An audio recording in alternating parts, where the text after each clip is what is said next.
Hey everybody, this is my waterfall tank, and today when I came in and got the lights turned on, I noticed a dead guppy was stuck to the filter intake.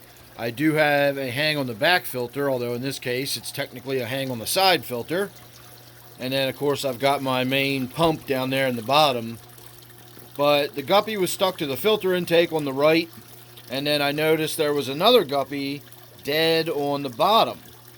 And yesterday, or actually it was the day before, it was yesterday morning when I turned the lights on, so I'm assuming it died sometime overnight. There was another dead guppy in here. Now the first one I expected to see because it had been swimming around for quite a while with, I guess, a swim bladder issue. It was similar to these two here with the orange tails, just a fancy male guppy. And it was swimming around with its tail drooping, and you could tell it was struggling to stay buoyant in the water, and it just seemed like it was having swim bladder issues. So I was expecting to find that one dead. To find two more dead the next day makes me scratch my head a little bit. It seems odd that I've had 3 guppies die in one tank within a 3-day period or a 2-day period. So I'm not sure what to make of it. I don't really know what I've done to this tank that would be any different than anything else I've done.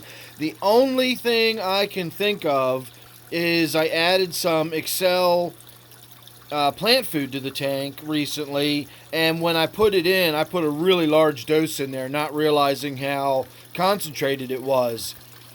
But you know, that it's trace mineral plant food. I just put an unnecessary amount in there. I didn't put enough in there that's going to hurt anything, or I can't imagine how it would. So my thinking is like this.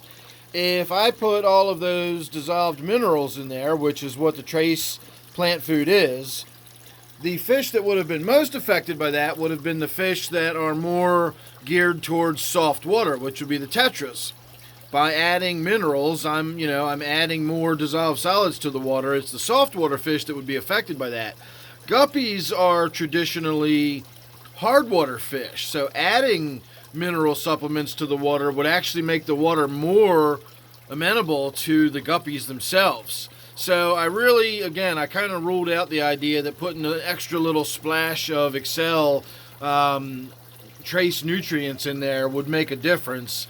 But is it possible that my water is so soft that I just don't ever really have good success with guppies, and this was just sort of coincidental that 3 of them died within the same day, or a couple days apart? That's what I'm going with. I know, you say guppies are sort of geared towards hard water, but are they really?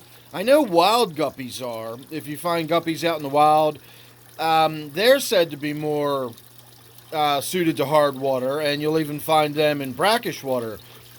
But guppies I have that I've bought from the big chain pet store, they're thousands of generations removed from the wild. They've been bred in captivity for so long that I really don't think that there's any, necessity for that really hard water still built into the guppies. And the same goes with these tetras. These skirt tetras here, again, are probably thousands of generations away from wild skirt tetras. If you got some imported wild skirt tetras, you probably would need to keep them in very soft water. These fish have been bred to be fairly hardy and adaptable, and you can put them in pretty much any kind of water, and they'll get used to it, and you won't have any problems with your skirt tetras. Maybe if you put them in really hard water, they might not live as long, but they should do okay.